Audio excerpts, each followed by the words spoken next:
we have a breaking news story to tell you about. Apparently, that a plane has crashed into one of the towers of People who knock these buildings down will hear all of us soon.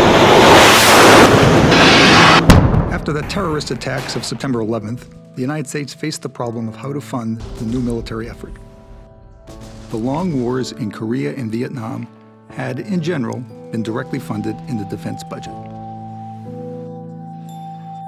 But the peacekeeping operations of the 1990s had been funded with supplementals, extra money requested year by year for emergency and unanticipated expenses. Supplemental requests go to the Congress separately and after the regular or base budget.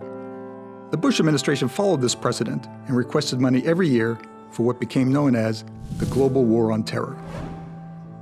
Initially, the amounts were modest, but after the invasion of Iraq in 2003, they rose steadily as military operations expanded, reaching $187 billion in 2008.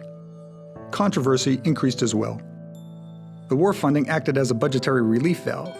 Both the administration and Congress added items only indirectly related to wartime operations. Because of the abbreviated congressional review, President Bush was accused of sneaking the war budget through the process. Even the phrase war on terror was criticized. Many viewed it as a campaign against the tactic, terror, that seemed to imply a nearly unlimited military effort. The Obama administration addressed these criticisms when it took office in 2009. It changed the name to the more neutral Overseas Contingency Operations, or OCO. It then submitted the OCO request with the regular budget. That allowed Congress more time to review it. And it published criteria for what should go into the war funding and what should not. Controversy died down for a while, but picked up again with the Budget Control Act of 2011, which reduced and capped all discretionary spending, defense and domestic. However, OCO remained unrestricted, so both Congress and the administration used OCO to offset the effects of lower defense budgets.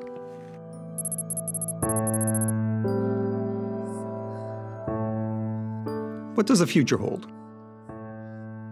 OCO is at the center of this year's budget debate. The congressional Republicans want to increase defense spending without increasing domestic spending, so they put an extra $38 billion in OCO. The president opposes this. Instead, he wants to add money for domestic activities as well as defense and to raise the budget caps.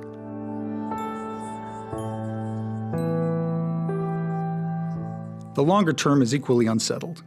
Some level of OCO costs will likely continue as U.S. forces engage in unpredictable global operations. But virtually everyone, regardless of partisanship, agrees that enduring costs should go into the base budget.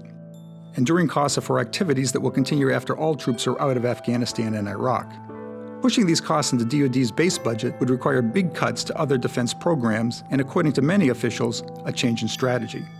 The alternative is to increase the base defense budget, but the politics are vexing. Republican budget hawks want offsets elsewhere. The president wants comparable increases in domestic spending. It's hard to say whether there's any common ground. A specter looms over the entire debate. There's a risk that OCO could stop abruptly if a budget-constrained Congress decides that the wars have ended and war funding should end with them. In 1973, a war-weary Congress cut support to the South Vietnamese government, precipitating its fall 2 years later. So the war funding has arrived at a very unstable place, uncertain in the present and without a consensus about its future. The obvious solution is for the Congress and President to develop a plan as part of this year's budget negotiations. Whether they can do this in a time of budget stress and partisan rancor will be seen over the next few months.